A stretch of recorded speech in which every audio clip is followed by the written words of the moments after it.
2023లో assembly ఎన్నికల్లో ఓటమి, parliament ఎన్నికల్లో ఘోర ఫలితాలతో బీఆర్ఎస్ క్యాడర్లో నైరాశ్యం నెలకొంది. పైగా గతేడాది పార్లమెంటు ఎన్నికలతో పాటు కంటోన్మెంట్ సిట్టింగ్ స్థానానికి జరిగిన ఉప ఎన్నికల్లోనూ బీఆర్ఎస్ ఓటమి చెందింది.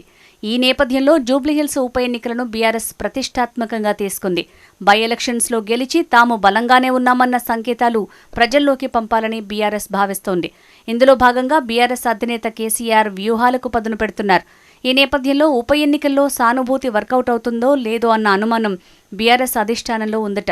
ఇందులో భాగంగా జూబ్లీహిల్స్ నియోజకవర్గంలో పరిస్థితిపై బీఆర్ఎస్ ఒక సర్వేను చేయించిందని సమాచారం. గతేడాది కంటోన్మెంట్ ఎమ్మెల్యే లాస్యానందిత మరణంతో జరిగిన ఉప ఎన్నికల్లో సానుభూతి వర్కౌట్ అవుతుందని భావించిన బీఆర్ఎస్ ఆమె సోదరికి టికెట్ ఇచ్చింది. అయితే బై ఎలక్షన్స్లో బీఆర్ఎస్ వ్యూహం బెడిసికొట్టి కాంగ్రెస్ నుంచి పోటీ చేసిన శ్రీ గణేష్ విజయం సాధించారు. జూబ్లీహిల్స్ విషయంలోనూ అదే పరిస్థితి పునరావృతమైతే భవిష్యత్ అంధకారమవుతుందేమోనని బీఆర్ఎస్ భయపడుతోందట. ఈ నేపథ్యంలో గెలుపు అవకాశాలు ఉన్నవారికే టికెట్ ఇవ్వాలని కేసీఆర్ భావిస్తున్నారని తెలిసిందే. మరోవైపు టికెట్టు ఆశావాహులు మాత్రం బీఆర్ఎస్ వర్కింగ్ ప్రెసిడెంట్ను కలిసి పోటీ చేసే అవకాశం కల్పించాలని కోరుతున్నారు.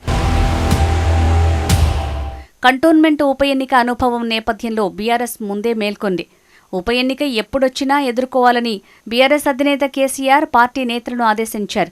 ఇందులో భాగంగా జూబ్లీహిల్స్లో బీఆర్ఎస్ గ్రౌండ్ వర్క్ని ప్రారంభించింది. గోపీనాథ్ సంతాప సభల పేరుతో బీఆర్ఎస్ నేతలు బస్తీ ప్రజల్ని కలుసుకుంటున్నారు. మరోవైపు జూబ్లీహిల్స్ ఉప ఎన్నిక కోసం పార్టీ పరంగా ఇన్ఛార్జీలను నియమించింది. జూబ్లీహిల్స్ నియోజకవర్గంలో మొత్తం 6 డివిజన్లున్నాయి.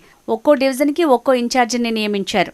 అదే సమయంలో పార్టీ నేతలు తలసాని శ్రీనివాస్ యాదవ్, పద్మరావు గౌడ్, మహమూద్ అలీ, నల్లమోతు భాస్కర్, ఎమ్మెల్సీలు దాసోజు శ్రవణ్, పోచంపల్లి శ్రీనివాసరెడ్డిలకు జూబ్లీహిల్స్ ఉప ఎన్నికల బాధ్యతలను బీఆర్ఎస్ అధిష్టానం అప్పగించింది. మరోవైపు బీఆర్ఎస్ అధినేత కేసీఆర్ జూబ్లీహిల్స్ బై ఎలక్షన్స్పై స్వయంగా మానిటరింగ్ చేస్తున్నారు.